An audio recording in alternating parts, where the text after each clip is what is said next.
स्वपोषी है, यानी इस जीव में से कौन सा एक ऐसा जीव है जो अपना भोजन खुद निर्माण करता है। इसमें जो है तितली, शैवाल, मशरूम और टिड्डा ऑप्शंस में है। तो यहाँ पर ऑप्शंस में तितली और टिड्डा की अगर बात किया जाए तो ये दोनों जो है कीट है, यानी जीव है, जंतु की श्रेणी में आएंगे। तो इस दोनों को अगर छोड़ दिया जाए तो फिर शैवाल और मशरूम बचते हैं। इसमें से शैवाल और मशरूम में से कौन ऐसा जीव है जो अपना भोजन खुद तैयार करता है। तो जो अपना भोजन खुद तैयार करता है उसको स्वपोषी कहते हैं। तो ऑप्शन नंबर बी इसका सही जवाब हो जाएगा कि शैवाल जो है वो अपना भोजन खुद तैयार करते हैं। और मशरूम जो है यह परजीवी के अंतर्गत आता है, यानी यह अपना भोजन खुद तैयार न करके किसी अन्य जीव पर जो है ये डिपेंडेंट रहते हैं।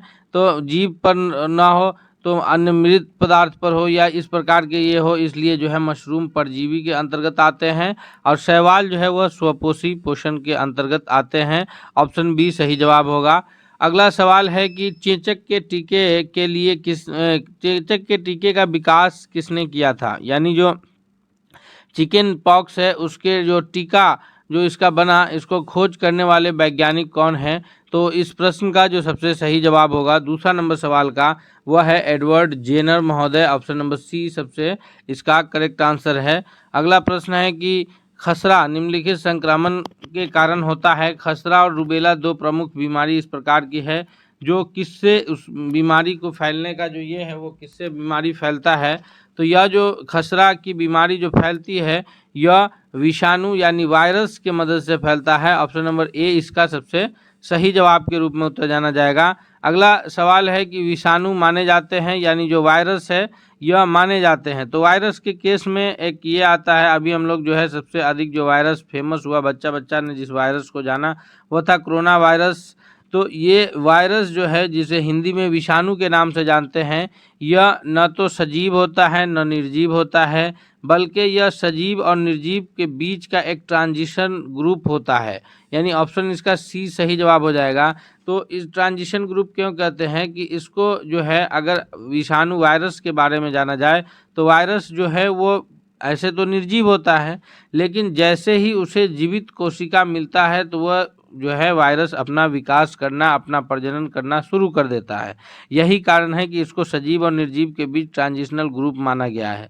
और यही कारण है कि जब कोरोना वायरस फैल रहा था तो उस वक्त डॉक्टर्स ने सलाह क्या दी थी कि आप जो है अपने हाथों में ग्लव्स पहन कर रखें। क्योंकि अगर कोई उस वायरस से पीड़ित व्यक्ति किसी ऐसे स्थान को जो बाहर में किसी ऐसे स्थान को छुआ हो, स्पर्श किया हो, फिर आप उस स्थान वहाँ पर अगर वायरस एक दो रह गया हो तो अगर आप उसको स्पर्श करेंगे तो वो वहाँ पर तो ऐसे वो वायरस जो है अन्य स्थान पर है तो वो निर्जीव रूप में है, लेकिन जैसे ही आप जीवित कोशिका से उसे स्पर्श करेंगे वो वायरस जो है आपके अंतर्गत जो है वो अपना प्रजनन और विकास करना शुरू कर देगा।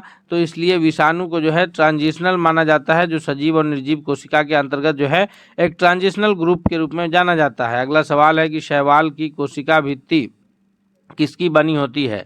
तो कोशिका के संरचना में जो है कोशिका का जो बाहरी आवरण होता है जिसको कोशिका झिल्ली के नाम से जानते हैं, लेकिन पादप के केस में उस झिल्ली के बाहर भी एक पतला सा आवरण होता है जो कोशिका भित्ति के नाम से जाना जाता है, जो कि सेलुलोज का बना होता है और यह जो है पदार्थ को यानी पौधे को कठोरता प्रदान करने का कार्य करता है। तो शैवाल का भी जो कोशिका भित्ति है वह सेलुलोज का बना होगा, यानी ऑप्शन नंबर 5वां का सी सबसे सही जवाब के रूप में उत्तर जाना जाएगा। अगला सवाल है कि लिटमस में निकाला जाता है, यानी लिटमस जो है इसकी प्राप्ति किससे की जाती है। तो लिटमस का जो इस प्रयोग है हम लोग किसी भी ये विलयन को अम्लीयता या उसकी भस्मीयता जांचने के लिए करते हैं। लिटमस के मदद से हम लोग अम्ल भस्म का पता लगाते हैं और यह नीला और लाल लिटमस दो रूप में इसे हम लोग पता लगाते हैं। अगर नीला लिटमस लाल हो गया तो हम ये समझते हैं कि वह विलयन जो है वह क्या है, वह विलयन अम्लीय है, और अगर लाल लिटमस नीला हो गया तो हम ये समझते हैं कि वह विलयन भस्मीय है। और इसमें जो है अब क्या है कि यह निकाला कहाँ से जाता है, तो लिटमस जो पत्र है, पेपर है, इसकी जो प्राप्ति की जाती है वो लाइकेन से के पौधे से इसकी प्राप्ति होती है, यानी छठा का ऑप्शन नंबर ए इसका सबसे सही जवाब के रूप में उत्तर जाना जाएगा। अगला है कि आभासी फल का उदाहरण है। इसमें से आभासी यानी फॉल्स फ्रूट्स किसे कहेंगे।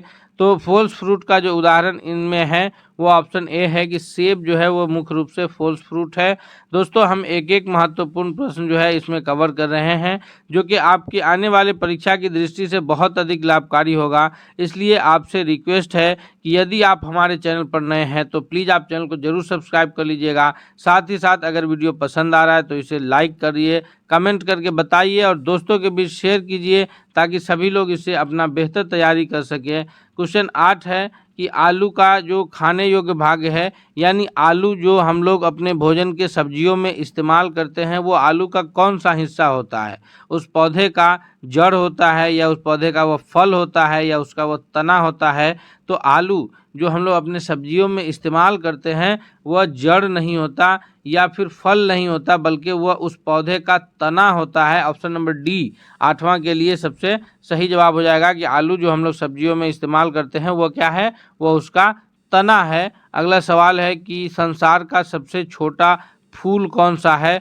तो संसार का जो सबसे छोटा पुष्प या फूल है वह उल्फिया के नाम से जाना जाता है, यानी ऑप्शन नंबर डी इसमें सबसे सही जवाब हो जाएगा। और सबसे जो बड़ा फूल के रूप में जाना जाता है वो रफलेसिया जाना जाता है, ये सबसे बड़ा फूल है। और सबसे छोटा फूल जो है वह उल्फिया है। अगला सवाल है कि अफ्रीका का जो शीतोष्ण घास का मैदान है वह किस नाम से जानते हैं? अफ्रीका का जो शीतोष्ण घास का मैदान है, शीतोष्ण बोलते हैं कि यानी जिसमें सालों भर गर्मी न पड़े, 6 महीना गर्मी और 6 महीना सर्दी पड़ता है, तो शीतोष्ण घास के मैदान को जो है वेल्ड के नाम से जाना जाता है। ऑप्शन डी सही जवाब हो जाएगा। और अगर अफ्रीका का उष्णकटिबंधीय घास का मैदान पूछा जाए तो वह स्वाना के नाम से जाना जाएगा। इसके लिए 10वां का ऑप्शन डी सबसे सही जवाब के रूप में उत्तर होगा। अगला प्रश्न है कि गांधी एंड स्टालिन के पुस्तक के लेखक कौन है? गांधी और स्टालिन पुस्तक के लेखक जो है इसमें से कौन महोदय हैं जिन्होंने अपनी पुस्तक लिखी है? उसका नाम जो है गांधी और स्टालिन दिया है। तो इस 11वां नंबर प्रश्न का जो सबसे सही जवाब है वह है Louis Fischer. Option number A सबसे सही जवाब होगा। अगला सवाल है कि संविधान संशोधन की प्रक्रिया किस देश के संविधान से लिया गया है? यानी जो हमारे संविधान के अंतर्गत जितने भी ये है, खूबसूरती उसकी ये है कि हमारे संविधान को जो निर्माण किया गया तो संविधान निर्माताओं ने अलग अलग विभिन्न देशों के संविधानों को पढ़कर फिर उससे जो बेहतरीन चीज़ें थी उसे अपने अंदर संकलित किया है, चाहे वो संसदीय व्यवस्था हो या मौलिक अधिकार हो, मूल कर्तव्य हो, या फिर जो है ये इसका डायरेक्टिव प्रिंसिपल हो, यानी कि हमारे जो राज्य के नीति निर्देशक सिद्धांत हैं। तो उसमें से एक हमारे संविधान की सबसे ये है कि संविधान में निर्माण के पश्चात अब जो उसमें अगर कुछ चीज़ बढ़ाना या घटाना है तो संशोधन की प्रक्रिया उपलब्ध है। संशोधन का तरीका है कि या तो आधे से अधिक लोगों का बहुमत प्राप्त हो या फिर 2/3 बहुमत। तो वो भी वर्णित है कि किस के लिए कितना की आवश्यकता होती है। तो यह संविधान के जो निर्माण की प्रक्रिया में संशोधन की जो प्रक्रिया है यह दक्षिण अफ्रीका से लिया गया, यानी ऑप्शन नंबर इसका डी सबसे सही जवाब के रूप में उत्तर जाना जाएगा। अगला सवाल है कि 1 डिग्री देशांतर की सर्वाधिक दूरी कहाँ पर पाई जाती है? तो देशांतर कहते हैं कि उत्तरी ध्रुव से दक्षिणी ध्रुव को मिलाने वाली जो ये काल्पनिक रेखा है यह देशांतर के नाम से जाना जाता है। 0 डिग्री देशांतर जो है यह इंग्लैंड के ग्रीनविच शहर से शुरू होता है। तो यहाँ पर ये जो सर्वाधिक जो दूरी है वह एक देशांतर से दूसरे देशांतर के बीच वह होगी यहाँ 0 डिग्री अक्षांश पर, क्योंकि 0 डिग्री अक्षांश पर ही सबसे अधिक होगी, यानी 0 डिग्री अक्षांश जिसको हम लोग विषुवत के नाम से जानते हैं। ऑप्शन नंबर सी सबसे सही जवाब के रूप में उत्तर जाना जाएगा। और 23.5 डिग्री दक्षिणी अक्षांश को हम लोग कर्क रेखा मकर रेखा के नाम से जानते हैं, और 23.5 डिग्री उत्तरी अक्षांश को हम लोग जो है कर्क रेखा के नाम से जानते हैं। अगला सवाल है कि प्रेमचंद का अंतिम उपन्यास कौन सा है? यानी प्रेमचंद जो उपन्यास लिखते थे, जैसे उनका सबसे फेमस उपन्यास में एक जो है गोदान भी हुआ है, तो इसमें से उनकी रचना में से सबसे जो अंतिम है वह है मंगलसूत्र। ऑप्शन नंबर डी इसका सबसे सही जवाब के रूप में उत्तर जाना जाएगा। अगला है कि भूपर पट्टी यानी अर्थ क्रस्ट में ऑक्सीजन के बाद सर्वाधिक मात्रा में पाए जाने वाला तत्व कौन सा है? तो भूपर पट्टी पर यानी अर्थ क्रस्ट पर जो ऑक्सीजन सबसे अधिक, यहाँ पर ये अस्थायी तत्व अर्थ क्रस्ट की बात हो रही है, और जो हम लोग याद रखते हैं कि वायुमंडल का है वह कि नाइट्रोजन 78% और ऑक्सीजन जो है वह 21%। तो ये यहाँ पर वायुमंडल की बात नहीं हो रही, यहाँ पर अर्थ क्रस्ट की बात हो रही है। तो अर्थ क्रस्ट में जो सबसे अधिक मात्रा में तत्व पाया जाता है वो ऑक्सीजन है, जो कि 46.8% पाया जाता है। और ऑक्सीजन के बाद जो दूसरा तत्व सबसे अधिक मात्रा में पाया जाता है वह सिलिकॉन है, जो 27.7% पाया जाता है। और उसके बाद जो है एल्युमिनियम है, Al उसके लिए संकेत लिखा जाता है, जो 8.1% पाया जाता है। तो इस प्रकार ये ऑक्सीजन सबसे सर्वाधिक हो गया अर्थ क्रस्ट में। और दूसरा नंबर का जो तत्व है वो सिलिकॉन है, यानी ऑप्शन नंबर बी इसका सबसे सही जवाब के रूप में उत्तर जाना जाएगा। किसका? 15वां नंबर प्रश्न का। अगला सवाल है कि किस रंग का प्रकीर्णन सबसे अधिक होता है? यानी श्वेत प्रकाश की किरण, जो सूर्य की जो किरण है जिसको श्वेत प्रकाश की किरण के नाम से भी जानते हैं, वह 7 रंगों का मिश्रण है जिसका विबग्योर, यानी VIBGYOR, विबग्योर जो है V से वायलट, I से इंडिगो, B से ब्लू, G से ग्रीन, Y से येलो, O से ऑरेंज और R से रेड। तो इसमें से जो सबसे अधिक प्रकीर्णन होता है वो वायलट यानी बैगनी कलर का होता है। ऑप्शन नंबर सी सबसे सही जवाब हो जाएगा। और सबसे कम प्रकीर्णन जो होता है वो सबसे अंत में आर है, यानी रेड कलर का होता है। यही कारण है कि सूर्योदय और सूर्यास्त के समय हमें जो है ये मतलब आर दिखाई पड़ता रहता है, रेड कलर जो है सूर्य हमें दिखाई पड़ता रहता है, क्योंकि इसका प्रकीर्णन सबसे कम होता है, यह जल्दी पृथ्वी पर पहुंचता है और सबसे कम प्रकीर्णन होने के कारण यह देर तक हमें दिखता रहता है। तो सूर्योदय और सूर्यास्त के समय जो सूर्य का जो आकार है वो लाल कलर दिखने का कारण यही है कि उस समय जो है मतलब बाकी किरणों का प्रकीर्णन होने के कारण वो पृथ्वी तक अभी नहीं पहुंची रहती है और रेड की जो किरण है वो पहले पहुंच जाती है। और उसी प्रकार शाम में जो है बाकी किरणें प्रकीर्णन की वजह से पहले दिखना बंद हो जाती है और रेड किरण कम प्रकीर्णित होती है, इसलिए लास्ट तक दिखती रहती है। अगले सवाल की ओर बढ़ते हैं। अगला सवाल है कि द्रव्यमान संख्या किसका योग है? ये द्रव्यमान संख्या जो है, या द्रव्यमान संख्या कहिए या फिर परमाणु द्रव्यमान कहिए।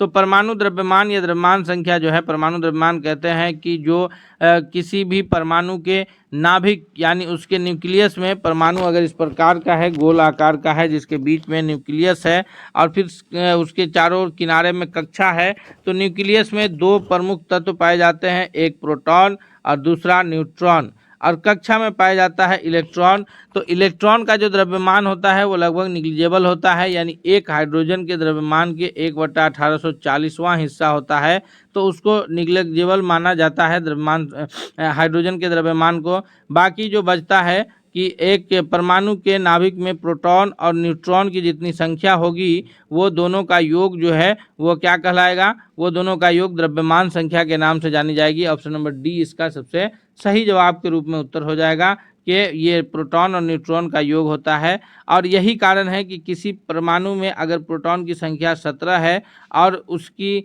जो न्यूट्रॉन की संख्या है वो भी 17 है, तो उसका द्रव्यमान 34 हो जाएगा। लेकिन उसी तत्व का परमाणु कोई दूसरा परमाणु है जिसका जो परमाणु संख्या तो 17 ही है, लेकिन उसका न्यूट्रॉन की संख्या अगर उसमें 18 हो जाती है तो द्रव्यमान संख्या 35 हो जाएगा। तो एक ही परमाणु का अलग अलग द्रव्यमान संख्या हो गया, एक का 34, यानी एक ही तत्व के एक परमाणु का 34 है और दूसरे परमाणु का 35 हो गया। तो इस प्रकार उस तत्व को जो है समस्थानिक के रूप में जाना जाता है। समस्थानिक और संभारिक से भी प्रश्न बनते हैं।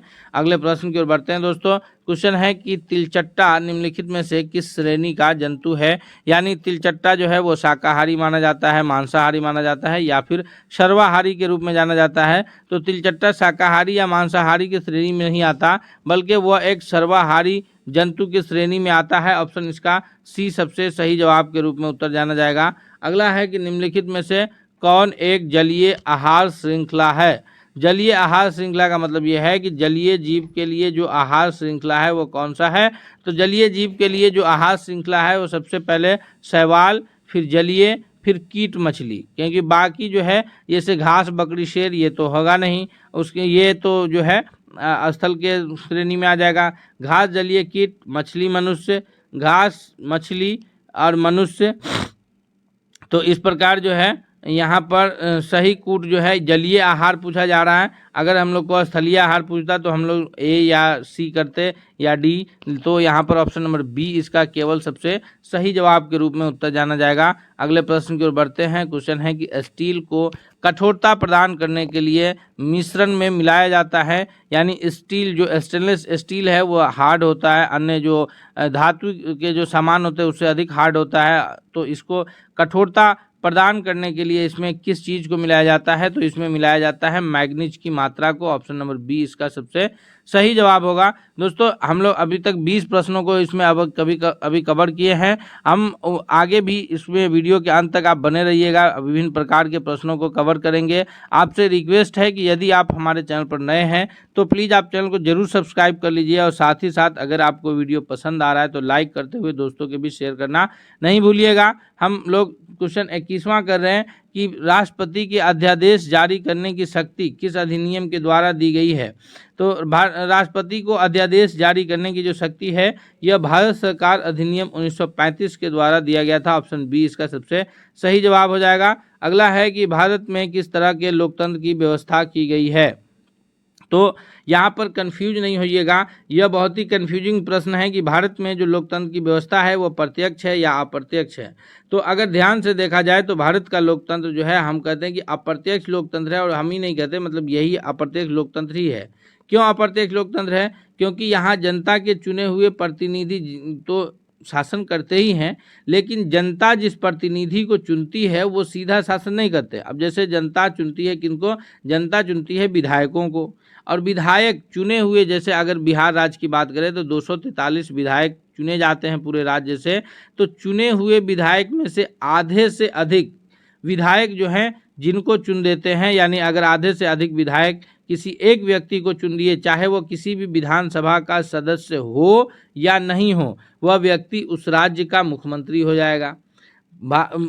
जनता चुनती है डायरेक्ट अपना वोट करके 18 वर्ष से अधिक उम्र की जनता देश के संसद को। पूरे देश से कितने संसद चुने जाते हैं? 543। इसमें से आधे से अधिक, चाहे वो किसी भी दल से संबंध रखते हो, आधे से अधिक यानी 272 संसद किसी एक ऐसे व्यक्ति को चुन देते हैं जिनका संबंध न किसी लोकसभा के सदस्य है न राज्यसभा के सदस्य है, फिर भी वह देश के प्रधानमंत्री की शपथ ले सकते हैं। लेकिन हाँ, उसके लिए टर्म एंड कंडीशन है कि वह अगले 6 महीने के अंदर दोनों सदन में से किसी एक सदन की सदस्यता ग्रहण कर लेंगे। तो यहाँ पर अभी हम लोग चुने संसद को, संसद ने चुन दिए किनको? अपने प्रधानमंत्री को। हम लोग चुने विधायक को, विधायक ने चुन दिया किनको? जो है मुख्यमंत्री को। अब पूरा जो उत्तरदायित्व तो बनता है वो प्रधानमंत्री या मुख्यमंत्री का बनता है। उसी प्रकार राष्ट्रपति का जो चुनाव होता है तो वो भी चुने हुए प्रतिनिधि चुनते हैं। तो हम ये कह सकते हैं कि भारत का जो शासन करने का जो तरीका है, यहाँ की लोकतांत्रिक व्यवस्था है, वो अप्रत्यक्ष लोकतंत्र है। अप्रत्यक्ष लोकतंत्र में कहते हैं कि जनता का चुना हुआ प्रतिनिधि यहाँ शासन करता है। प्रत्यक्ष लोकतंत्र में जनता डायरेक्ट जिसको चुनी वही उस पर शासन करना शुरू किया, तो जो वहाँ पर जो है प्रत्यक्ष लोकतंत्र हो जाएगा। अगला सवाल है कि काली मिट्टी का दूसरा नाम क्या है। तो काली मिट्टी का जो दूसरा नाम है इसको रेगुर मिट्टी के नाम से भी जानते हैं, या रेगुर मृदा कहते हैं। यह मिट्टी जो है काली कपासी मिट्टी के नाम से भी जाना जाता है। क्यों? क्योंकि इस मिट्टी में, रेगुर या काली मिट्टी में सबसे अधिक कपास की खेती होती है। ऑप्शन बी इसका सबसे सही जवाब इसीलिए है। अगला सवाल है कि राष्ट्रीय स्वयंसेवक संघ यानी आरएसएस की स्थापना कब हुई है। तो आरएसएस यानी राष्ट्रीय स्वयंसेवक संघ की स्थापना ऑप्शन नंबर बी के 1925 ईस्वी में हुई है। 24वां नंबर प्रश्न का सबसे सही जवाब ऑप्शन नंबर बी है।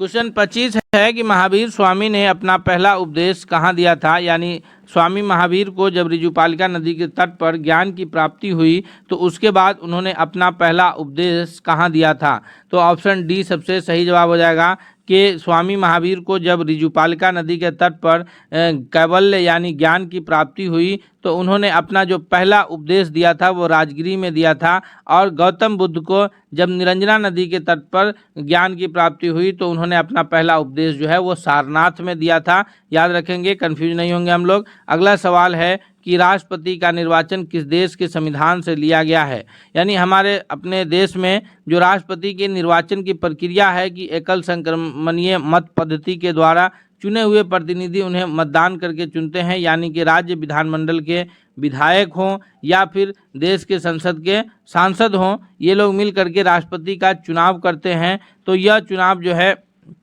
किस देश के संविधान से लिया गया है, तो इस चुनाव की प्रक्रिया जो है यह आयरलैंड के संविधान से लिया गया। ऑप्शन नंबर सी इसका सबसे सही जवाब के रूप में उत्तर हो जाएगा। अगला है कि कार्ल मार्क्स का जन्म कहाँ हुआ था। कार्ल मार्क्स का जन्म जो है यह जर्मनी में हुआ है। ऑप्शन नंबर बी इसका सबसे सही जवाब के रूप में उत्तर जाना जाएगा। कार्ल मार्क्स जो है वो समाजवादी के बहुत प्रमुख नेता रहे हैं और कार्ल मार्क्स का जो समाजवाद है उसी को साम्यवाद के नाम से भी जाना जाता है।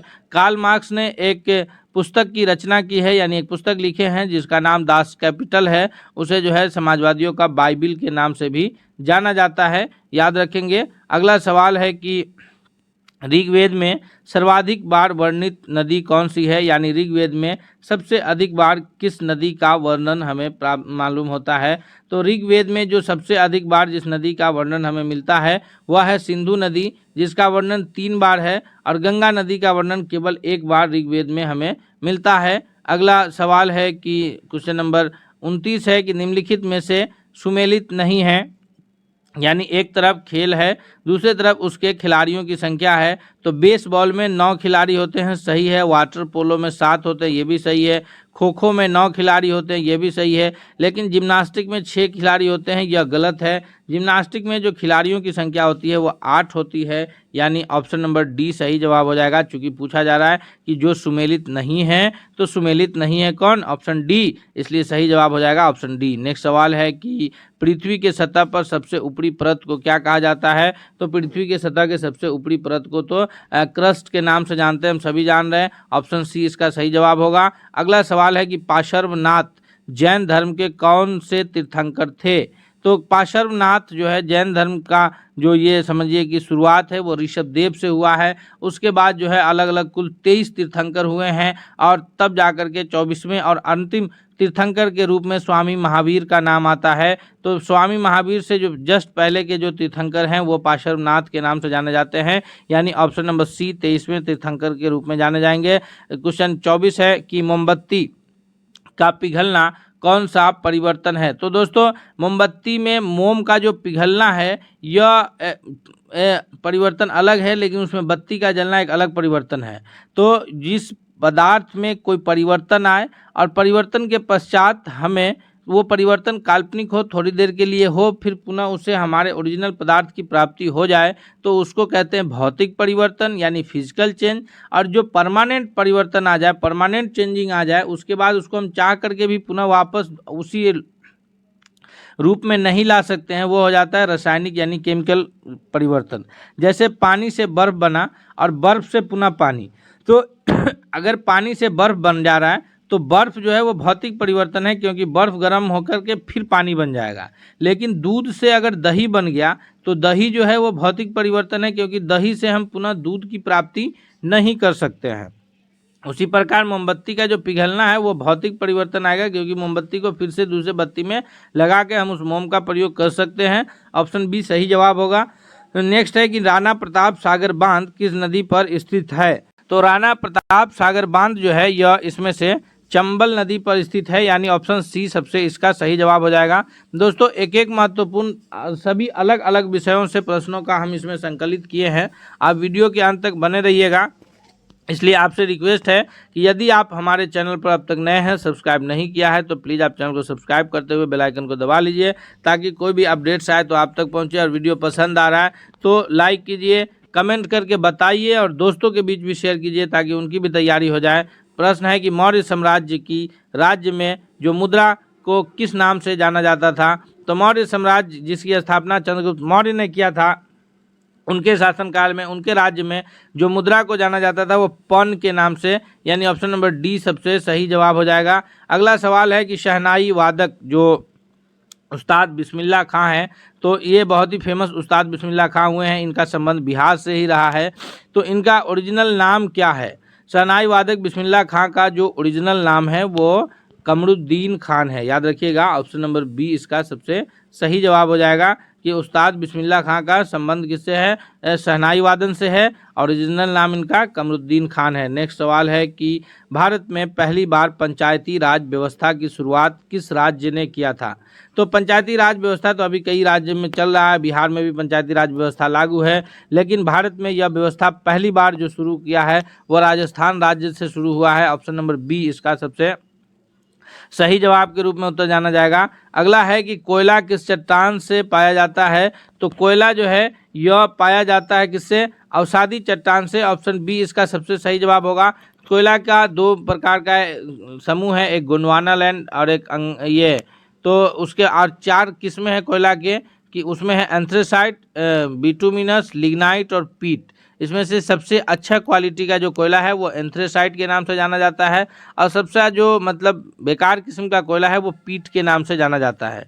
अगला है कि ऋग्वेद आर्यों की भाषा क्या थी? यानी ऋग्वैदिक आर्य जो लोग आए उनकी भाषा पाली, प्राकृत या संस्कृत थी। तो ऑप्शन सी सही जवाब हो जाएगा कि ऋग्वेद आर्यों की जो भाषा थी वह संस्कृत भाषा थी। अगला प्रश्न है कि स्टार्टअप इंडिया की शुरुआत कब हुई है? तो यह स्टार्टअप इंडिया की शुरुआत जो है यह वर्तमान जो सरकार का गठन 2014 से मोदी सरकार का जो गठन हुआ है उसके बाद हुई है। तो इसका जो सही जवाब हो जाएगा वह ऑप्शन नंबर डी कि 2016 में स्टार्टअप इंडिया की शुरुआत हुई है। नेक्स्ट सवाल है कि महात्मा गांधी को अर्धनग्न फकीर कौन कहता है? तो महात्मा गांधी को अर्धनंगा फकीर यानी एक ऐसा फकीर कहा जिसके बदन पे कपड़ा न हो, आधा नंगा रहता हो, यह फकीर कहा किसने? तो यह फकीर जो है विंस्टन चर्चिल ने कहा था। ऑप्शन ए इसका सही जवाब हो जाएगा। और ये बहुत एक फेमस ये हुआ कि जब महात्मा गांधी गए इंग्लैंड और वहाँ बुलाए गए तो ये उसी प्रकार से जैसे हिंदुस्तान में रहते थे कि एक धोती पहने आधा उसी को लपेटे रहते थे, तो विंस्टन चर्चिल ने इन्हें हंस करके कहा कि तुम्हारे बाकी के कपड़े क्या हो गए?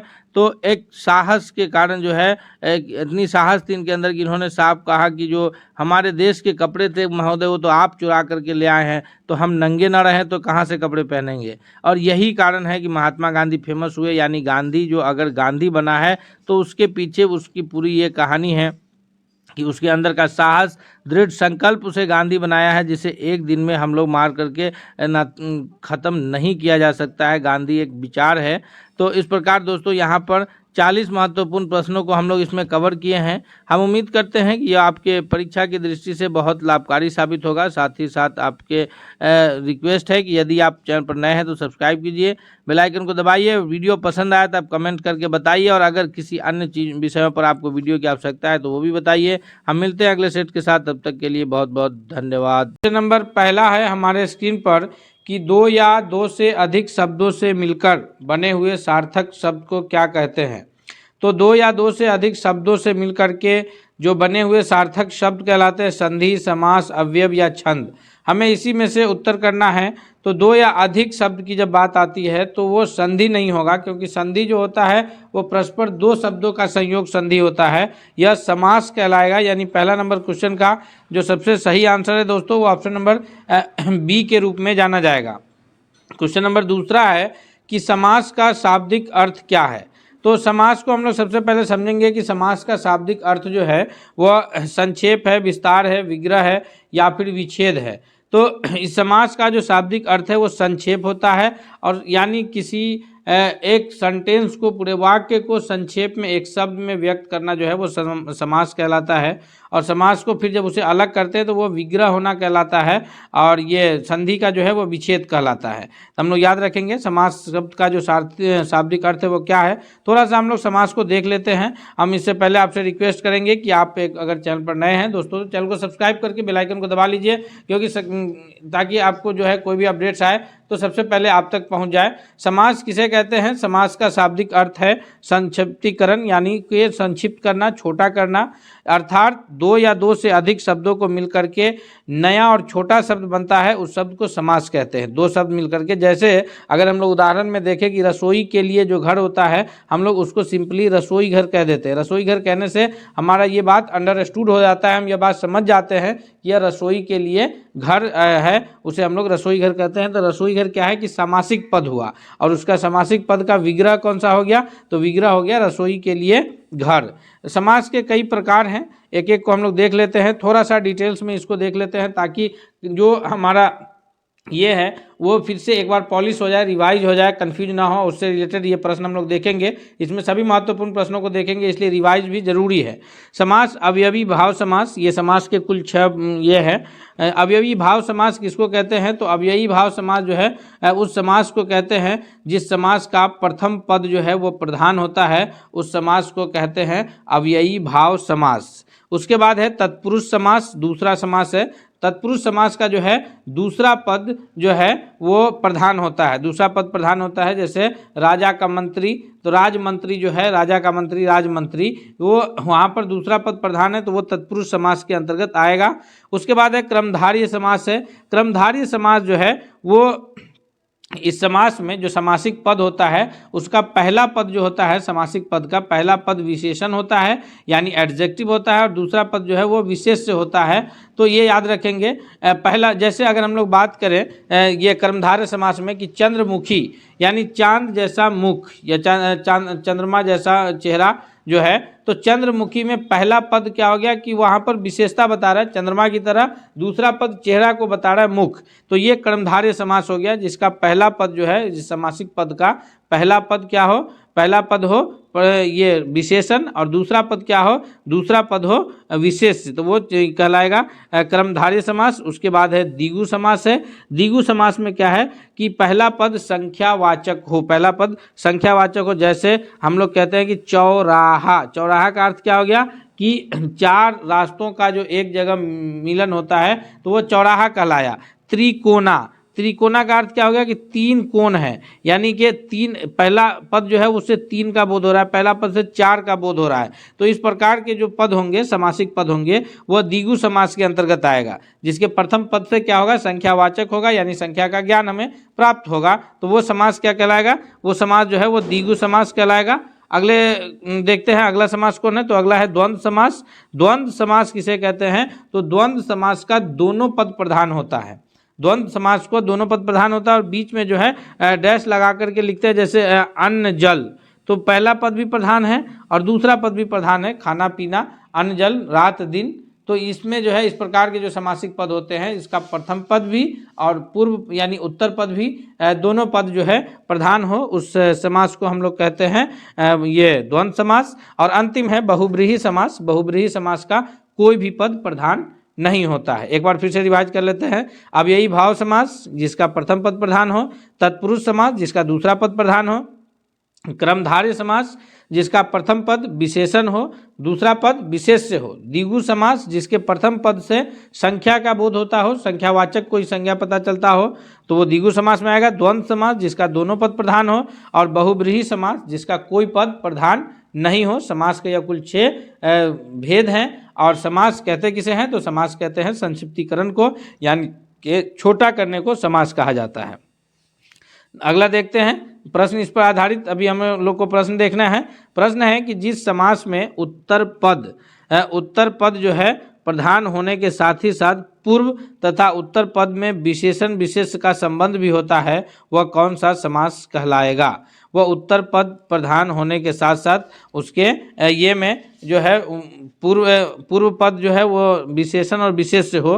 तो हम अभी इसमें पीछे हम लोग चर्चा किए हैं कि जिसका प्रथम पद विशेषण हो और दूसरा पद जो है वो विशेष्य हो, तो उस तरह का समास क्या कहलाता है, क्रमधारय समास कहलाता है। तो जिसका यही सवाल है कि जिसका उत्तर पद प्रधान हो और साथ ही साथ एक पहला पद जो है वो विशेषण हो और दूसरा पद विशेष हो, तो वह समास क्रमधारय समास कहलाएगा। यानी तीसरा नंबर क्वेश्चन का जो आंसर होगा दोस्तों, वो ऑप्शन नंबर बी के रूप में जाना जाएगा। नेक्स्ट क्वेश्चन की ओर बढ़ते हैं। क्वेश्चन नंबर चौथा है कि जिस समास के दोनों पद अप्रधान हो, यानी ना उसका प्रथम पद प्रधान हो ना उसका दूसरा पद प्रधान हो, तो वह समास क्या कहलाएगा।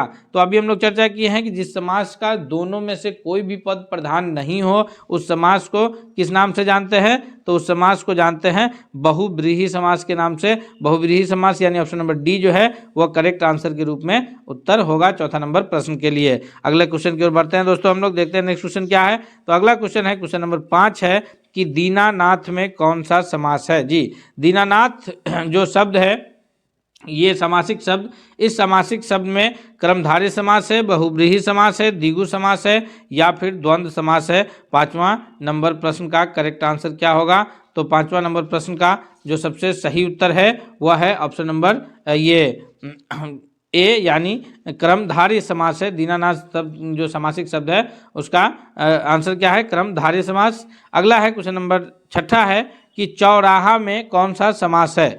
तो यहाँ पर अभी ध्यान से देखिए, हम लोग अभी चर्चा किए हैं कि जिस समासिक पद से प्रथम पद में अगर कोई संख्यावाचक ये पता चलता हो, संख्या का पता चलता हो, तो उस समास को जो है किस समास के अंतर्गत रखा जाता है? तो उसको रखा जाता है द्विगु समास के अंतर्गत। अर्थात चौराहा जिसमें से पहला से 4 का पता चल रहा है कि यहाँ पर 4 रास्ते मिल रहे हों, वो चौराहा कहलाता है। तो ऑप्शन नंबर डी जो है 6 का सही उत्तर होगा कि इस प्रकार के समास जिससे पहला चौराहा हो, तिनकोना हो, तो इस प्रकार के जो भी जितने भी समासिक पद हैं वो सभी द्विगु समास के अंतर्गत आते हैं। कंफ्यूज करने के लिए प्रश्न किया जाएगा, लेकिन हम लोग को कंफ्यूज होना नहीं है। अगला क्वेश्चन है, क्वेश्चन नंबर 7 है कि किस समास के दोनों शब्दों में समानाधिकरण होने पर क्रमधारय समास होता है। कौन से समास का दोनों पद अगर समानाधिकरण है, यानी समान अधिकरण का है, तो वो जो समास है वो क्रमधारय समास हो जाएगा। 7वां नंबर क्वेश्चन का जो करेक्ट आंसर है वो ऑप्शन नंबर ए के रूप में जाना जाएगा कि अगर तत्पुरुष समास में दोनों पद जो है वो समानाधिकरण हो जाए तो फिर वह क्रमधारय समास हो जाता है। क्वेश्चन नंबर 8 है कि इसमें द्वंद्व समास का उदाहरण कौन सा है। द्वंद्व समास किसे कहते हैं? तो द्वंद्व समास उसे कहते हैं जिसका प्रथम पद भी और दूसरा पद भी दोनों पद प्रधान होता है, तो वो द्वंद्व समास कहलाता है। पीताम्बर, नेत्रहीन, चौराहा, रुपया पैसा। अगर हम लोग एक एक को देखें तो इसमें सबसे सही उत्तर क्या होगा? आप लोग भी दोस्तों कमेंट करके बता सकते हैं, तथा आप वीडियो के अंत में जरूर कमेंट कीजिए कि वीडियो आपको कैसा लगा, तथा इससे रिलेटेड प्रश्न जो है आपको कितने % आप कर पा रहे थे। तो ये 8वां का जो करेक्ट आंसर होगा कि द्वंद्व समास जिसका दोनों पद प्रधान हो, वो ऑप्शन नंबर डी हो जाएगा कि रुपया पैसा द्वंद्व समास पहचानने का एक और तरीका है, या बीच में डैश लगा होगा। अगले सवाल की ओर चलते हैं हम लोग। नेक्स्ट क्वेश्चन देखते हैं। क्वेश्चन नंबर 9 है हमारे स्क्रीन पर कि पाप पुण्य में कौन सा समास है। जी, पाप और पुण्य, पाप और पुण्य जो है यहाँ पर लिखने में मिस्टेक है, यहाँ पाप और पुण्य के बीच भी डैश है। तो पाप और पुण्य, पाप का अर्थ हो गया कि गलती, गुनाह, और पुण्य का अर्थ हो गया कि सही, नेकी। तो ये पाप और पुण्य में जो समास आएगा, क्योंकि यहाँ पर दोनों पद प्रधान हो रहे हैं, प्रथम पद भी प्रधान है, अंतिम पद यानी दूसरा पद भी इस शब्द का प्रधान है, तो यह द्वंद्व समास कहलाएगा, यानी 9वां का बी ही करेक्ट आंसर होगा। नेक्स्ट क्वेश्चन है, क्वेश्चन नंबर 10 है कि देश प्रेम, देश प्रेम में कौन सा समास है। 10वां नंबर प्रश्न का सही उत्तर क्या होगा? तो देश प्रेम अगर ध्यान से देखें तो इसका प्रथम पद जो है यह प्रधान है, देश प्रेम, देश से जो है यह देश प्रेम में जो है इसमें जो सेकेंड पद है यह प्रधान है। तो इसमें जो है जो सही उत्तर हो जाएगा 10वां नंबर क्वेश्चन का वो ऑप्शन नंबर बी हो जाएगा कि यह जो समास है यह कौन सा है? यह तत्पुरुष समास है, क्योंकि तत्पुरुष समास का जो है वह दूसरा पद प्रधान होता है और अव्ययी भाव समास का पहला पद प्रधान होता है। और द्विगु समास में क्या होता है? संख्यावाचक रहता है, और बहुब्रीहि समास का कोई भी पद प्रधान नहीं होता है। तो 10वां का correct answer option number B के रूप में जाना जाएगा। दोस्तों अगले सवाल की ओर बढ़ते हैं। क्वेश्चन है निम्न में से कौन सा शब्द जो है वह व्यक्तिवाचक संज्ञा है। जी, संज्ञा से रिलेटेड जो प्रश्न है, हम सभी जानते हैं कि संज्ञा जो है वो नाम को कहते हैं। संज्ञा के फिर 5 भेद हैं: व्यक्तिवाचक संज्ञा, जातिवाचक संज्ञा, भाववाचक संज्ञा, द्रव्यवाचक संज्ञा और समूहवाचक संज्ञा। तो यहाँ पर गाय, पहाड़ और आम, ये सभी जो है ये संज्ञा के अलग अलग ये हैं, व्यक्तिवाचक संज्ञा के अंतर्गत ये नहीं आएंगे। व्यक्तिवाचक संज्ञा के अंतर्गत जाएगा वो ऑप्शन नंबर सी होगा, क्योंकि यमुना जो है यह नदी, इससे नदी का पता चल रहा है। गाय से ये पता नहीं चल रहा कि किस गाय की बात हो रही है, यह एक पूरा समूहवाचक संज्ञा के अंतर्गत आ जाएगा। उसी प्रकार पहाड़ जो है तो इन सबसे पता नहीं चल रहा है, लेकिन यमुना जो है अगर यहीं पर पहाड़ की जगह पर हिमालय पहाड़ होगा या फिर अरावली पहाड़ होगा, सतपुरा श्रेणी होगी, तो फिर वहाँ पर हम लोग कह सकते हैं कि जो है वह व्यक्तिवाचक संज्ञा है। तो लेकिन यहाँ जो है सिर्फ यमुना की बात हो रही है, जो यमुना नदी है, तो यमुना जो है वह व्यक्तिवाचक संज्ञा है। नेक्स्ट क्वेश्चन है, क्वेश्चन नंबर 12 है कि कौन सा शब्द स्त्रीलिंग है। किस शब्द से हमें स्त्रीलिंग का बोध हो रहा है? 12वां नंबर प्रश्न का सही उत्तर क्या होगा? तो स्त्रीलिंग का जो बोध हो रहा है सहारा है, सूची पत्र है, सियार है या फिर परिषद है। तो इसमें स्त्रीलिंग शब्द जो है वो ऑप्शन नंबर डी जो है वो करेक्ट आंसर है 12वां का। नेक्स्ट क्वेश्चन है कि कारक के कितने भेद होते हैं? कारक के भेद कुल कितने होते हैं? हम सभी जानते हैं कि कारक के भेद जो है वो 8 होते हैं। कर्ता, कर्म, करण, अधिकरण, संबोधन, संबंध। तो इस प्रकार जो है कुल मिलाकर के कारक के कितने भेद होते हैं? कारक के कुल जो है वो 8 भेद होते हैं। ऑप्शन नंबर बी जो है इसका करेक्ट आंसर होगा। थोड़ा सा हम लोग जो है के लिए किस कारक का चिन्ह है, के लिए जो है कारक का विभक्ति चिन्ह आता है, इसके बारे में भी हम लोग डिटेल्स में आज इसी वीडियो में जान लेंगे। आप अंत तक बने रहिए। के लिए जो है वो किस कारक का चिन्ह है? तो कर्ता ने, कर्म को, करण से। तो इस प्रकार जो है सभी विभक्ति चिन्ह को भी हम लोग देखेंगे। इसका जो करेक्ट आंसर है 14वां नंबर प्रश्न का ऑप्शन नंबर बी के रूप में जाना जाएगा कि संप्रदाय कारक का जो है यह विभक्ति चिन्ह है के लिए। और आगे देखते हैं हम लोग कारक कहते किसे हैं, थोड़ा सा कारक को भी समझ लें। इसलिए दोस्तों हम आपसे एक बार फिर रिक्वेस्ट करते हैं कि अगर आप अब तक चैनल पर नए हैं, चैनल को सब्सक्राइब नहीं किया है तो प्लीज़ आप चैनल को सब्सक्राइब करके बेल आइकन को दबा लीजिए तथा यह वीडियो पसंद आ रहा है तो इसे लाइक करते हुए दोस्तों के बीच भी जरूर शेयर कीजिए। कारक कहते किसे हैं कि संज्ञा या सर्वनाम के जिस रूप से वाक्य के अन्य शब्दों वाक्य के अन्य शब्दों के साथ उनका संबंध सूचित होता हो उसे कारक कहते हैं। तो जिससे जो है वाक्य के अन्य शब्द के साथ जो है इसका संबंध अगर बता रहा है तो यह कारक कहलाएगा। अब देखते हैं हम लोग कारक के जो है कुल 8 प्रकरण है और उसके जो चिन्ह है विभक्ति चिन्ह के रूप में जानते हैं। कारक के कौन कौन से हैं? कारक का जो ये है कि कर्ता कारक का जो चिन्ह है वो ने है, याद रखेंगे। इससे अक्सर प्रश्न बनता है और ये प्रश्न जो है वो हमें बहुत कंफ्यूज करता है, तो ध्यान रखना है थोड़ा सा हमें। कर्ता कारक का चिन्ह है ने, कर्म कारक है दूसरा उसका चिन्ह है को, करण कारक है उसका चिन्ह है से या द्वारा। ये साधन के लिए प्रयुक्त होता है क्योंकि से जो है वो 2 कारक का चिन्ह है। उसके बाद संप्रदान कारक है, संप्रदान के लिए क्या है? संप्रदान कारक के लिए जो है वो को और के लिए है। अपादान कारक है से, लेकिन किस अर्थ में? जुदाई के अर्थ में, यानी एक दूसरे से अलग होने के अर्थ में जब से प्रयोग होता है। जैसे हम लोग कहते हैं कि पेड़ से पत्ता गिरा, तो पत्ता जो है वो पेड़ से अलग होता है तो वहाँ पर अपादान कारक होगा। और साधन के लिए जो है वहाँ पर करण कारक होगा। फिर संबंध कारक है का, के, की, ना, ने, नी, ये सबसे जो है संबंध का पता चलता है, संबंध कारक के अंतर्गत आएगा। फिर 7वां जो है वो अधिकरण कारक है और अधिकरण कारक का जो है में पर। तो ये कुल 7 यहाँ पर कारक के जो है विभक्ति चिन्ह को दिया गया है। आगे देखते हैं हम लोग। 15वां नंबर प्रश्न है कि वृक्ष से पत्ते गिरते हैं इस वाक्य में से किस कारक का चिन्ह है? वृक्ष से पत्ते गिरते हैं इस वाक्य में जो से है वह किसका विभक्ति चिन्ह है? तो इस 15वां नंबर प्रश्न का जो से वृक्ष से पत्ते गिरते हैं यहाँ पर अलग होने की स्थिति का पता चल रहा है। अर्थात 15वां नंबर क्वेश्चन के लिए ये सबसे सही उत्तर क्या हो जाएगा? वह हो जाएगा अपादान कारक, क्योंकि अपादान कारक का जो विभक्ति चिन्ह है वो कौन सा है? से, लेकिन किस अर्थ में है? अलग होने के अर्थ में है। तो 15वां नंबर क्वेश्चन का सही उत्तर होगा दोस्तों ऑप्शन नंबर सी कि वृक्ष से पत्ते गिरते हैं, यह अपादान कारक है। नेक्स्ट है क्वेश्चन नंबर 16 है कि वृक्ष पर पक्षी बैठे हैं। तो इसमें पर जो है यह कौन सा कारक के अंतर्गत आएगा? यह पर जो है यह क्या बता रहा है? वृक्ष पर पक्षी बैठे हैं। यह कर्म कारक बता रहा है, संप्रदान कारक बता रहा है, अपादान कारक बता रहा है या फिर अधिकरण कारक को बता रहा है? इसका सही उत्तर क्या होगा? तो 16वां नंबर प्रश्न का जो सबसे सही उत्तर के रूप में जाना जाएगा वह कौन सा होगा? 16वां नंबर क्वेश्चन के लिए सबसे करेक्ट आंसर है ऑप्शन नंबर डी कि यह अधिकरण कारक को बता रहा है कि वृक्ष पर पक्षी बैठे हैं। नेक्स्ट क्वेश्चन है क्वेश्चन नंबर 17 है कि निम्नलिखित शब्दों में से सदा स्त्रीलिंग वाला शब्द कौन सा है? ऐसा शब्द कौन सा है जो हमेशा स्त्रीलिंग के अर्थ में प्रयुक्त होता है? वह पक्षी है, बाज है, मकड़ी है या फिर गैंडा है? तो इस 17वां नंबर क्वेश्चन का जो करेक्ट आंसर होगा जो सदा ये के रूप में प्रयुक्त होता है वह ऑप्शन नंबर ए है कि पक्षी जो है वो सदा, चाहे वो नर पक्षी हो या मादा पक्षी हो, लेकिन शब्द पक्षी जो है वो ऐसा पक्षी है वो सदा जो है सदा ये के रूप में यानी स्त्रीलिंग के रूप में पक्षी शब्द प्रयुक्त होता है, इस्तेमाल होता है। अगले सवाल की ओर बढ़ते हैं हम लोग।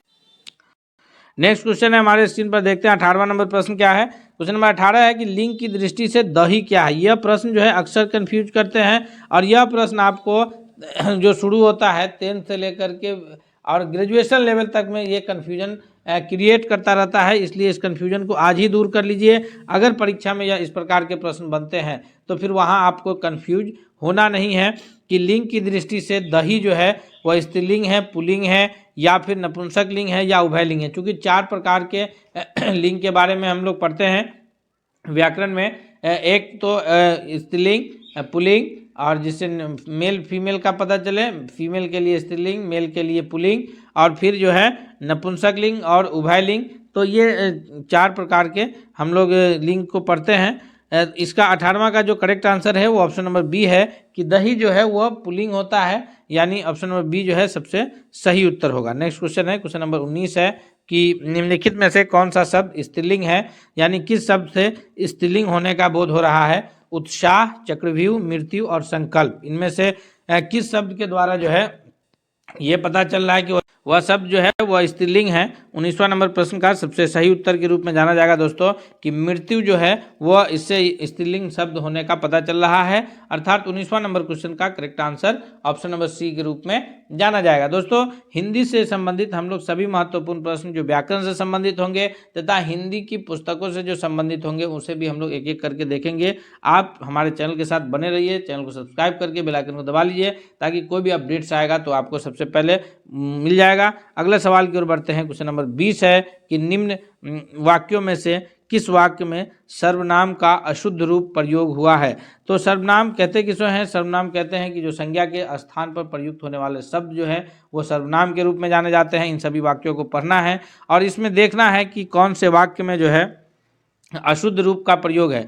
वह स्वयं यहाँ नहीं आना चाहती, यहाँ पर, या फिर आपके आग्रह पर मैं दिल्ली जा सकता हूँ। यहाँ पर आपके, मैं, ये सारे शब्द जो है ये सर्वनाम है। जैसे वह, तो ये सर्वनाम है। मैं तेरे को एक घड़ी दूंगा, और डी है कि मुझे इस बैठक की सूचना नहीं थी। यहाँ मुझे, मैं, ये सभी जो है सर्वनाम है।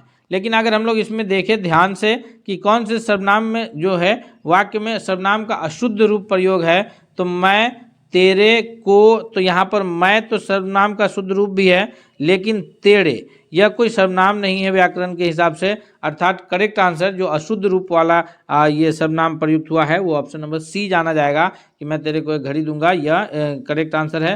दोस्तों इस वीडियो में, आज के इस क्लास में हम लोग जो है ये समास और कारक, हम उम्मीद करते हैं कि समास और कारक हमारा कवर हो गया है। इससे संबंधित अगर प्रश्न बनते हैं तो किसी भी प्रकार के प्रश्न बनेंगे तो हमसे परीक्षा में नहीं छूटेंगे। हम अगले सेट के साथ जल्द हाजिर होंगे। मिलते हैं अगले सेट के साथ, तब तक के लिए धन्यवाद। पहला सेट हिंदी का इसी वीडियो के डिस्क्रिप्शन में लिंक मौजूद है, आप यहां से भी उसे देख सकते हैं। बहुत बहुत धन्यवाद।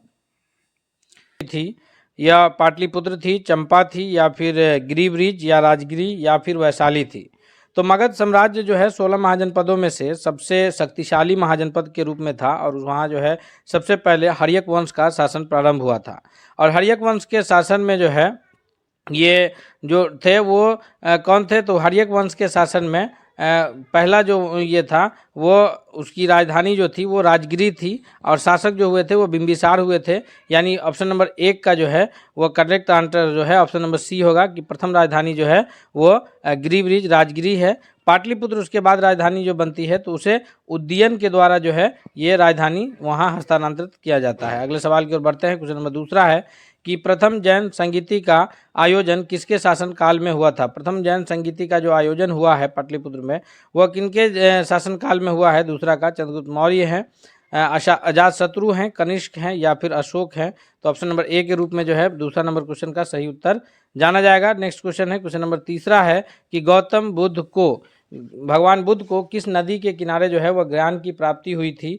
इस तीसरा नंबर क्वेश्चन का सही उत्तर क्या होगा, गंगा नदी, निरंजना नदी, गंडक नदी या सोन नदी। तो तीसरा नंबर प्रश्न का जो सबसे सही उत्तर होगा दोस्तों वह है ऑप्शन नंबर बी कि निरंजना नदी, गया में जो है निरंजना नदी के तट पर गौतम बुद्ध को ज्ञान की प्राप्ति हुई थी।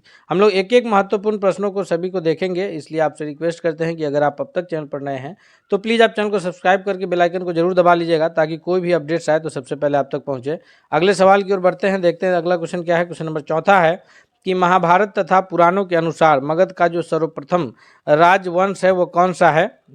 ये बृहद बृहदत्त वंश है, या फिर शिशुनाग वंश है, या नंद वंश है, या हर्यक वंश है।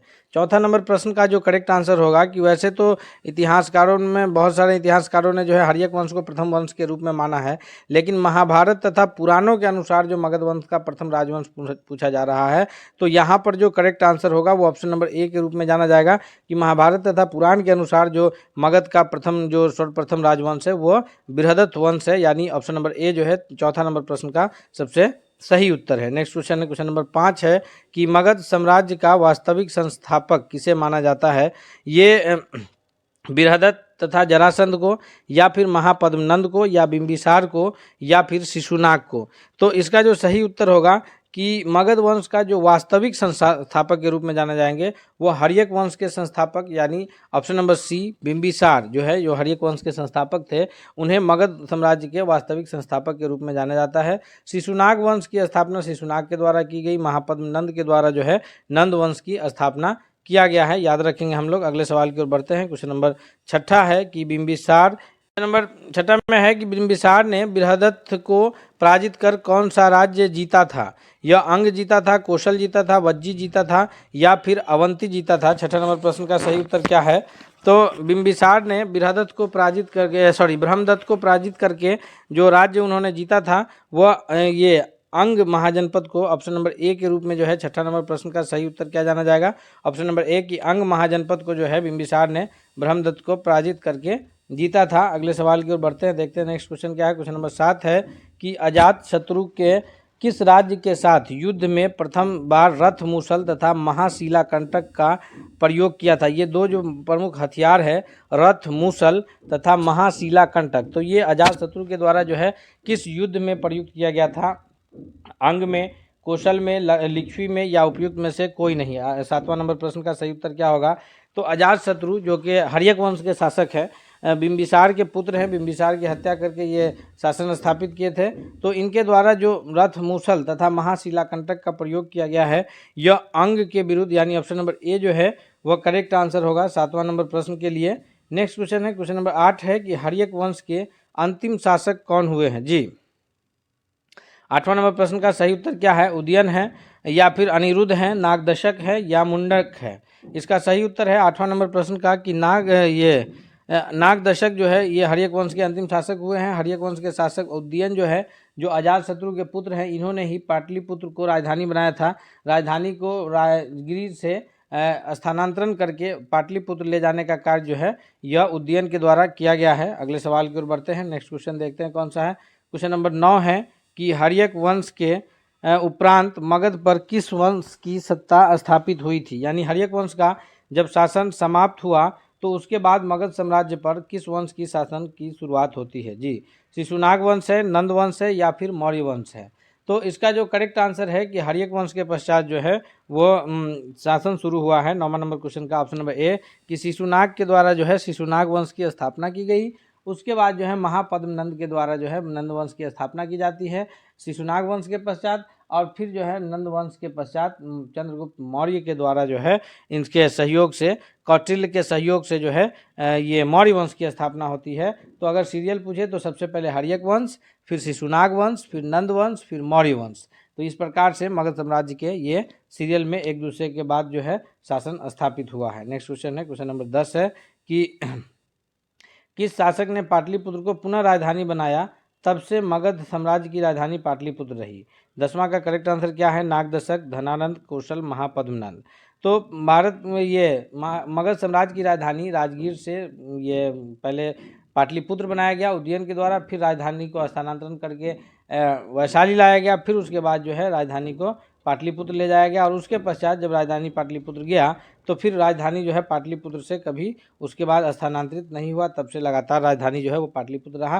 तो ये शासक जो है वो है कालाशोक, की कालाशोक के द्वारा जो है राजधानी को पाटलिपुत्र में स्थानांतरित किया गया। अगले सवाल की ओर बढ़ते हैं। नेक्स्ट क्वेश्चन देखते हैं हम लोग, अगला क्वेश्चन कौन सा है।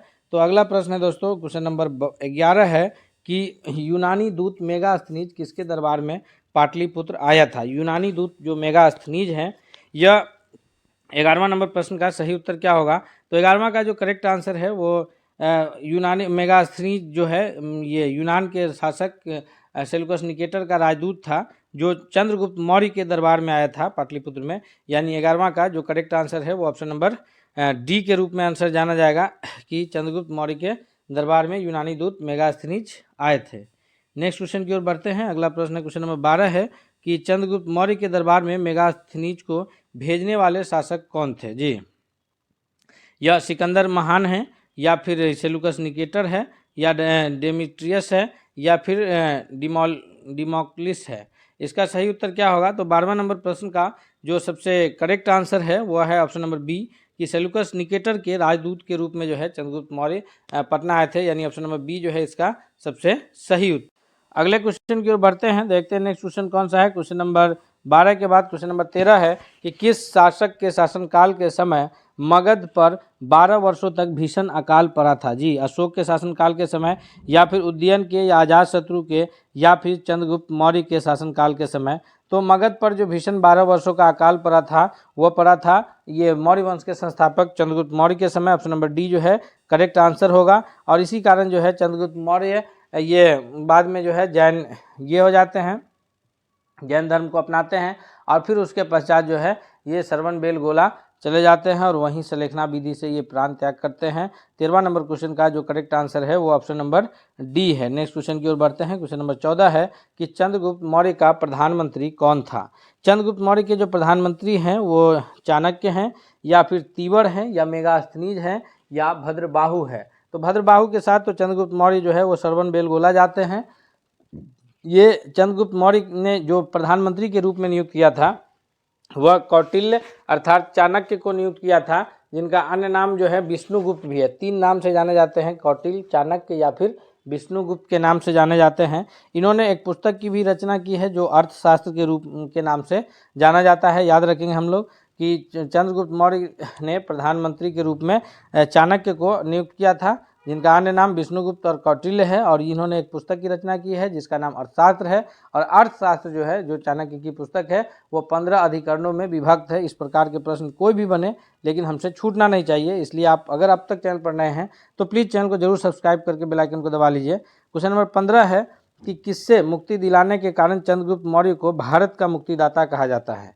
भारत का मुक्तिदाता जो है वो ईरानियों से, या यूनानियों से, या शकों से, या फिर हुनों से। 15वां नंबर क्वेश्चन का करेक्ट आंसर क्या होगा?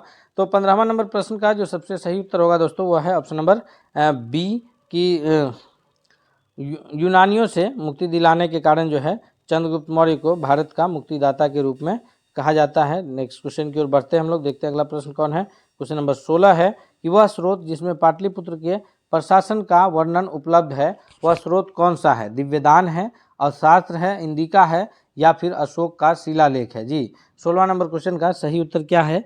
तो 16वां नंबर प्रश्न का जो सही उत्तर है कि वह स्रोत जिससे पाटलिपुत्र के प्रशासन का वर्णन प्राप्त होता है वह इंदिका नामक पुस्तक है, जो किसके द्वारा रचित है? तो इंदिका पुस्तक जो है वह मेगास्थनीज के द्वारा रचित है। वही मेगास्थनीज जो चंद्रगुप्त मौर्य के दरबार में सेल्यूकस निकेटर का राजदूत बन करके आया था।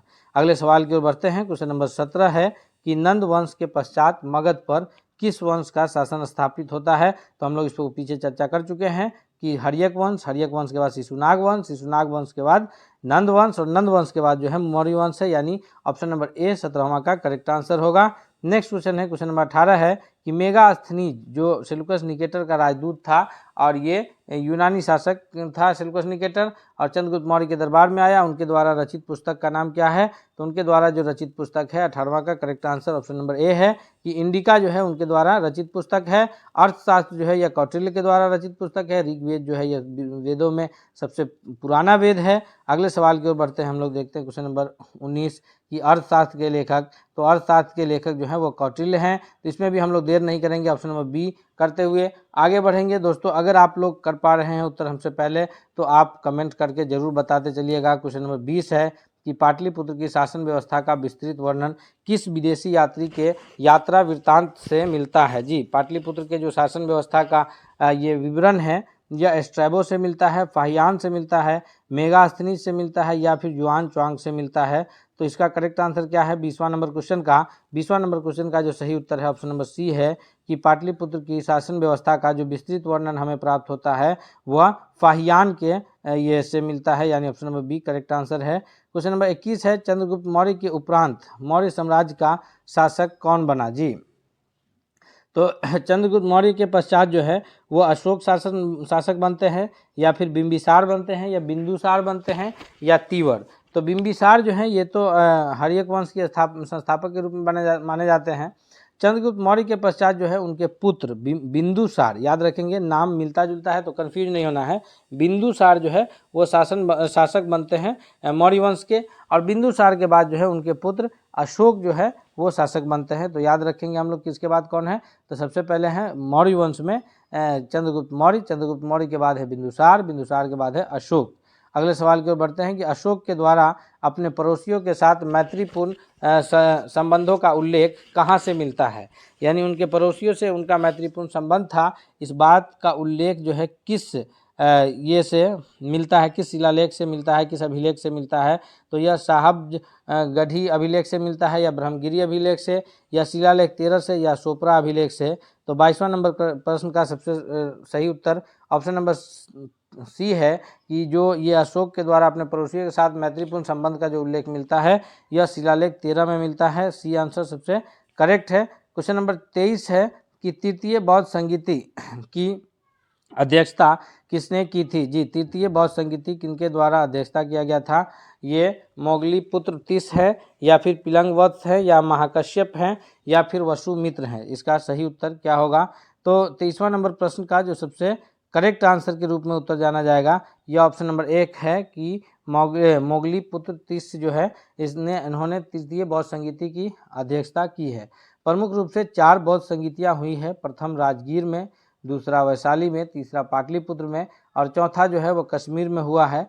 तीसरी जो बौद्ध संगीति है जिसकी अध्यक्षता मोगली पुत्र तीस ने किया है, यह बौद्ध संगीति अशोक के शासनकाल में पाटलिपुत्र में होने वाली बौद्ध संगीति है। अगले सवाल की ओर बढ़ते हैं। क्वेश्चन नंबर 24 है कि तृतीय बौद्ध संगीति का आयोजन कहाँ हुआ था? तो अभी हम लोग चर्चा किए हैं कि प्रथम राजगीर में, दूसरा वैशाली में, तीसरा पाटलिपुत्र में, और चौथा कुंडलवन जो कि कश्मीर में स्थित है। तो ये चारों ऑप्शन हमारे पास हैं। प्रथम बौद्ध संगीति कहाँ? राजगिरी, दूसरा वैशाली, तीसरा पाटलिपुत्र, चौथा कुंडलवन। तो ऑप्शन नंबर डी जो है करेक्ट आंसर होगा 24वां नंबर इस प्रश्न का। अगले सवाल की ओर बढ़ते हैं। क्वेश्चन नंबर 25 है। 25 नंबर प्रश्न क्या है कि किस मौर्य शासक ने कलिंग पर विजय प्राप्त की थी? कलिंग पर विजय प्राप्त करने वाले मौर्य शासक के रूप में चंद्रगुप्त मौर्य जाने जाते हैं, बिंदुसार जाने जाते हैं, अशोक, या फिर ये सभी जो है कलिंग पर विजय प्राप्त करने वालों के रूप में जाने जाते हैं।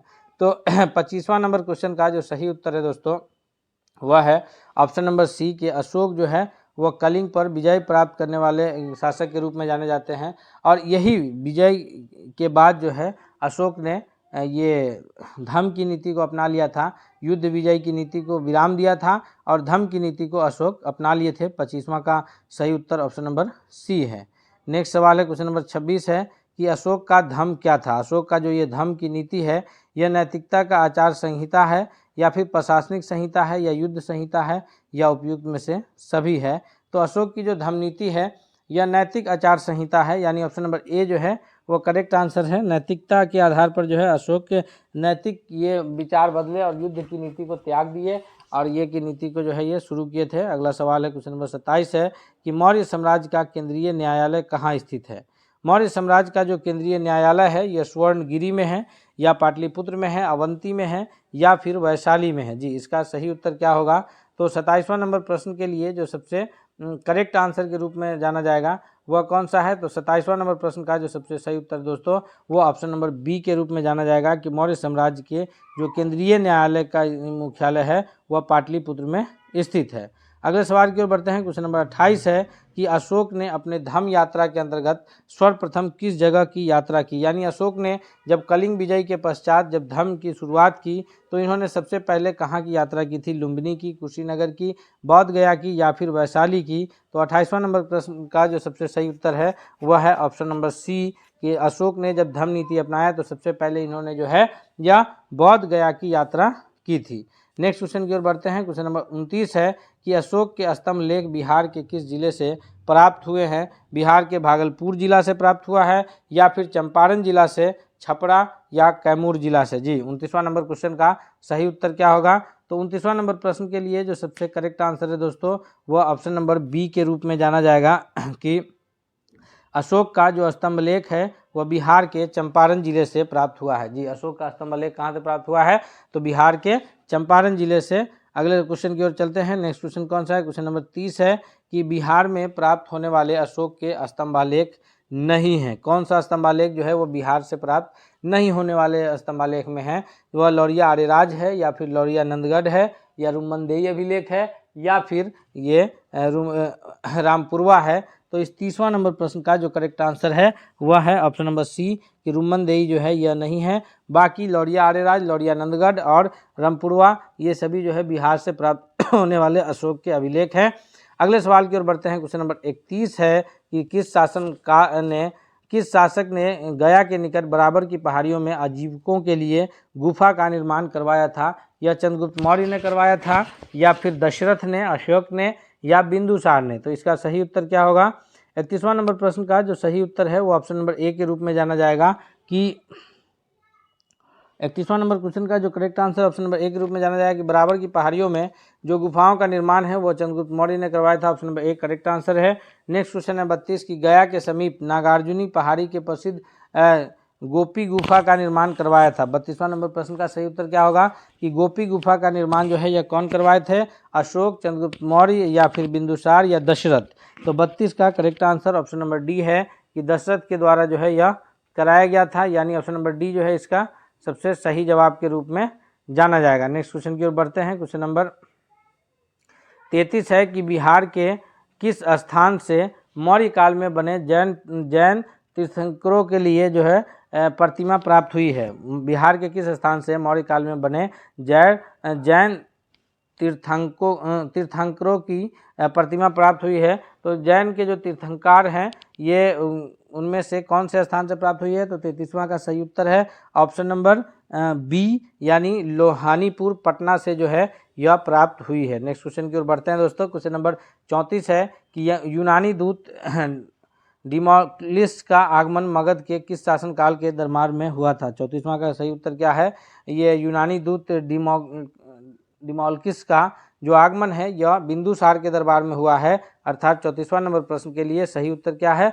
तो ऑप्शन नंबर बी है। नेक्स्ट क्वेश्चन की ओर बढ़ते हैं। क्वेश्चन नंबर 35 है कि केवल वह स्तंभ जिसमें अशोक ने स्वयं को मगध का सम्राट बताया है, कौन सा वह स्तंभ है? जी 35वां नंबर क्वेश्चन का सही उत्तर क्या है? तो 35वां नंबर प्रश्न के लिए जो करेक्ट आंसर है वो ऑप्शन नंबर डी के रूप में जाना जाएगा कि भाबरू स्तंभ में जो है अशोक ने स्वयं को ये मगध का सम्राट बताया है। क्वेश्चन नंबर 36 की ओर बढ़ते हैं हम लोग। क्वेश्चन नंबर 36 क्या है? क्वेश्चन नंबर 36 है कि बराबर की गुफाओं का उपयोग किसने आश्रय गृह के रूप में किया था? ये आजीविकों ने किया था, या थारुओं ने, जैनों ने, या फिर तंत्रिकाओं ने? तो इसका 36 का जो करेक्ट आंसर है वो ऑप्शन नंबर ए है कि बराबर की गुफाओं का जो उपयोग है वह सबसे पहले आश्रय गृह के रूप में आजीविकों ने किया था, यानी इन्हीं के लिए बनाया भी गया था। नेक्स्ट क्वेश्चन की ओर चलते हैं। क्वेश्चन नंबर 37 है कि देव नाम पिय की जो नाम की किस शासक ने अपने आप को संबोधित किया था?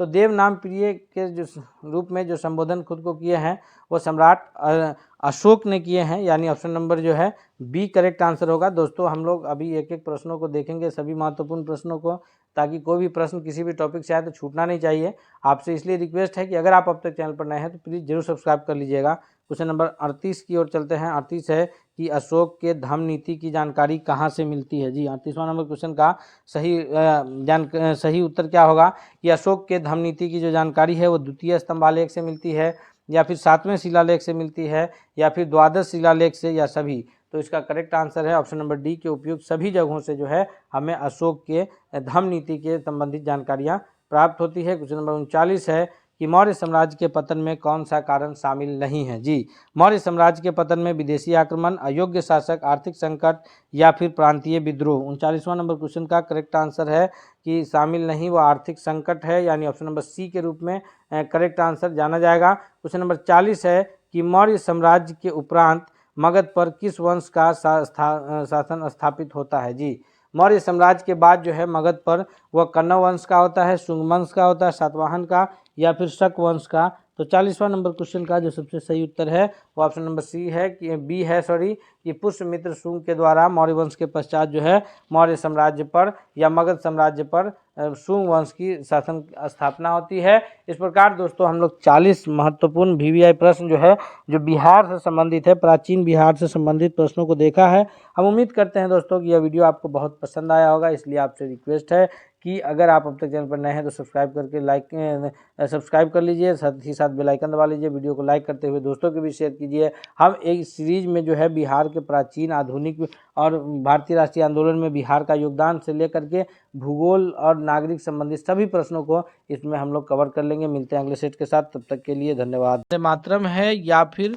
जनगण मन है या सारे जहां से अच्छा है या ये भी दोनों है। तो इस प्रश्न में आप कंफ्यूज नहीं होइएगा, क्योंकि राष्ट्रगान पूछा जा रहा है। राष्ट्रगान हमारा वही है, एक राष्ट्रगान जन गण मन अधिनायक जय है भारत भाग्य विधाता। तो जन गण मन अधिनायक जय है यह हमारा राष्ट्रगान है। ऑप्शन बी करेक्ट आंसर होगा। इसके रचयिता यह है रविंद्रनाथ टैगोर जी हैं, और इन्होंने पहले भारतीय ऐसे हैं जिनको नोबेल पुरस्कार मिला है, रविंद्रनाथ टैगोर।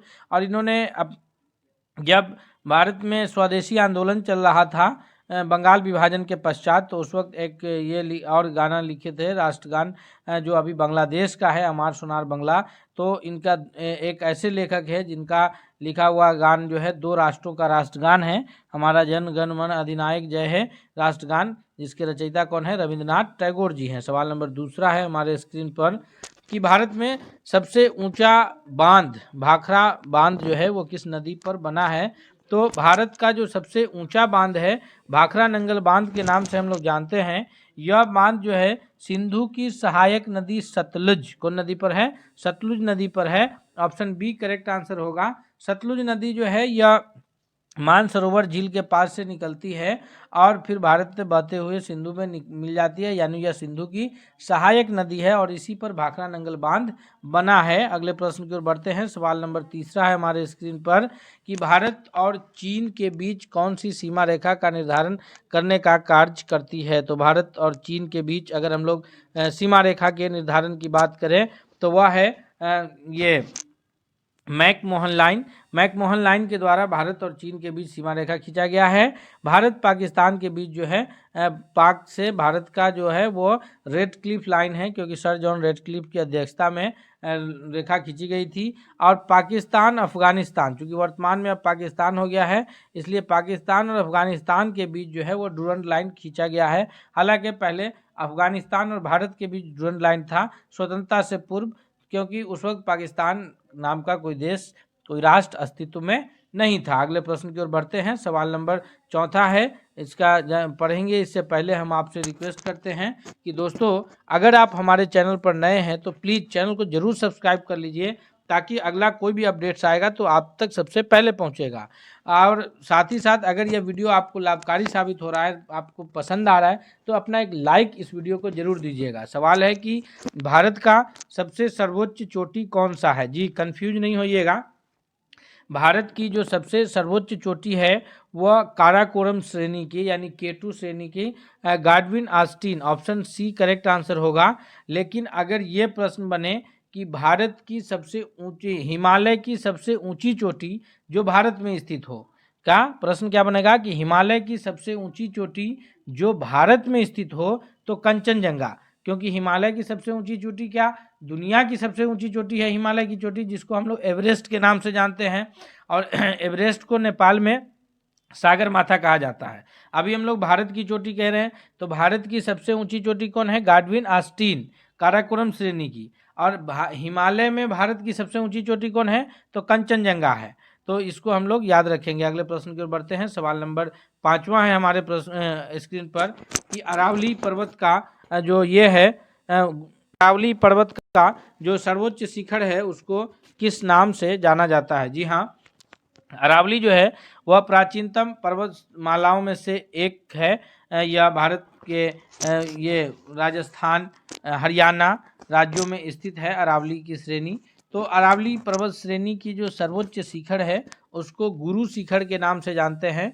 5वां नंबर प्रश्न का ऑप्शन नंबर ए सबसे सही जवाब होगा। अगले प्रश्न की ओर बढ़ते हैं। सवाल नंबर हमारे स्क्रीन पर 6ठा है कि निम्नलिखित में से किस नदी का उद्गम स्थल भारत में नहीं है? जी, रावी, चिनाब, झेलम, ब्यास, सतलज। तो यहाँ पर जो है ये सारी नदियाँ जो है चिनाब, रावी, सतलज और ब्यास, ये सभी सिंधु की सहायक नदी है। तो इसमें से किस नदी का उद्गम स्थल पूछा जा रहा है? तो याद रखिए 3 जो प्रमुख नदी है, एक सिंधु है, एक ब्रह्मपुत्र है और एक सतलज है। तीनों का जो उद्गम स्थल है वो भारत पार मानसरोवर झील के पास से है। तो इसलिए ऑप्शन इसका सी सही जवाब होगा कि सतलुज नदी का उद्गम स्थल भारत में नहीं है। सतलुज नदी कहाँ से निकलती है? तो तिब्बत में मानसरोवर झील के पास से। कहाँ से? मानसरोवर झील से यहाँ से जो है ये सतलज नदी निकलती है। अगले प्रश्न की ओर बढ़ते हैं। सवाल नंबर 7 है हमारे स्क्रीन पर कि भारत की सबसे बड़ी मीठे जल की झील निम्नलिखित में से कौन है? भारत की सबसे बड़ी मीठे जल की झील कौन है? तो भारत की सबसे बड़ी मीठे जल की अगर बात की जाए तो वह उलर झील है। कौन सी झील है? उलर झील है, जो कहाँ स्थित है? तो कश्मीर में स्थित है। कहाँ स्थित है? कश्मीर में स्थित है। अगले प्रश्न की ओर बढ़ते हैं। सवाल नंबर 8 है कि उत्तर पूर्व भारत की सबसे बड़ी लोकटक झील, जी हाँ, उत्तर पूर्व भारत की सबसे बड़ी लोकटक झील किस राज्य में स्थित है? इसका सही उत्तर क्या होगा? उत्तर भारत की जो सबसे बड़ी ये लोकटक झील है यह मणिपुर राज्य में स्थित है। ऑप्शन इसका बी सबसे करेक्ट आंसर होगा। अगले प्रश्न की ओर बढ़ते हैं। सवाल नंबर 9 है हमारे स्क्रीन पर कि भारत की प्रसिद्ध लैगून झील इनमें से कौन है? जी हाँ, भारत की जो प्रसिद्ध लैगून झील है, इस प्रकार से लैगून झील का निर्माण रहता है।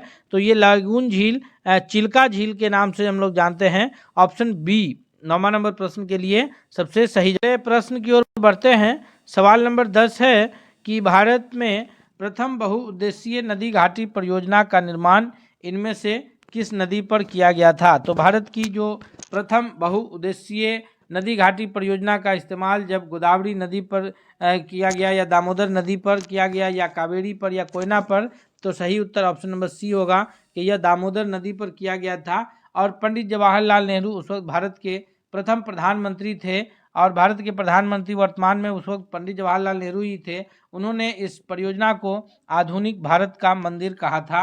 यानी उन्होंने कहा था कि भारत के विकास में, विकसित भारत बनाने में इस परियोजना का एक अपना अलग महत्व रहेगा, इसलिए उन्होंने आधुनिक भारत का मंदिर इसे कहा था। सवाल नंबर 11 है कि भारत में सर्वाधिक वर्षा प्राप्त करने वाला स्थान कौन सा है? जी हाँ दोस्तों, 11वां नंबर प्रश्न का सही उत्तर क्या होगा? तो भारत में जो सर्वाधिक वर्षा प्राप्त करने वाला स्थान है वह मेघालय राज्य में, भारत के किस राज्य में स्थित है? मेघालय राज्य में स्थित मासिन राम है, अर्थात ऑप्शन ए 11वां नंबर प्रश्न का सही उत्तर के रूप में ऑप्शन नंबर ए जाना जाएगा कि मासिन राम जो मेघालय में स्थित है, ये सबसे अधिक वर्षा यहीं होती है। अगला सवाल है, सवाल नंबर 12 है कि मानव हृदय में कितने कोष्ठक होते हैं? मानव का हृदय जो है, एक मनुष्य का हृदय की अगर बात की जाए तो इस प्रकार मनुष्य के हृदय में कुल 4 कोष्ठक होते हैं, जिसमें 2 अलिंद और 2 निलय होते हैं। जी, क्या नाम से जाना जाता है? अलिंद और निलय।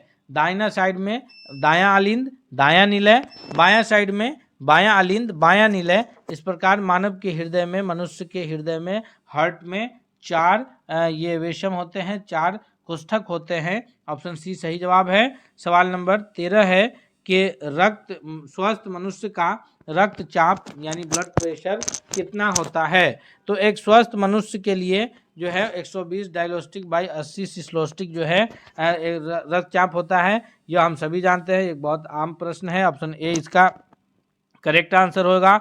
सवाल नंबर 14 है कि मानव रुधिर का पीएच मान है। तो मानव रुधिर का पीएच मान इनमें से कितना होगा? तो मानव रुधिर का जो पीएच मान है, यहाँ पर हम जानते हैं कि मानव रुधिर जो है वह क्षारीय होता है और एकदम हल्का क्षारीय होता है, अर्थात इसलिए ऑप्शन सी तो होगा नहीं। हल्का क्षारीय में ऑप्शन डी करेक्ट आंसर होगा कि 7.4 जो है मानव रुधिर का पीएच मान होता है। पीएच स्केल को आप याद रखिएगा, पीएच स्केल क्या है? 0 से लेकर के 14 तक है, जिसमें से 7 जिस विलियन का भी पीएच मान 7 आएगा वह विलयन जो है पूरी तरह से उदासीन होता है। जैसे हम लोग पानी जो पीने का इस्तेमाल करते हैं वह 7 उसका pH होता है, पूरी तरह से वो उदासीन माना जाता है। और उसी प्रकार न वो खट्टा होता है न कड़वा होता है।